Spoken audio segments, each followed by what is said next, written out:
આવું તો ખબર પડતી નહીં મને તો તું હે ના શું હેલે આવો ફોન તો લાવ છે ફૂલતો નહીં કોઈ બટન નહીં લા ડૂબા આપવાને કશું એ ફોન ચાર્જિંગ કરવાનું એ આ ફોન નહીં ખુલે આ આવું હું તો કીધું બેટરી જેવું કોકે છે આ આમાં કેબલ ગાડી અને ફોન ચાર્જિંગ થાય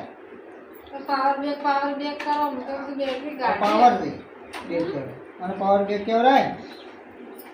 હું તો વળી કીધું આ છો ફોન આવો આ એનો કેબલ આ કેબલ ની કાઢી અને ફોન ચાર્જિંગ થાય એરફોન ચાલુ કરતા નહીં આવડતું આ કેવી રીતે ચાલુ કરવાનું આ ફોનના બ્લૂટૂથ છે તમે શું કરવાનું એને ફોનમાં પડાવી બ્લૂટૂથ ચાલુ કરી અને આ રીત શબ્દ દબાવવાની બદલી એટલે લાઈટ થાય.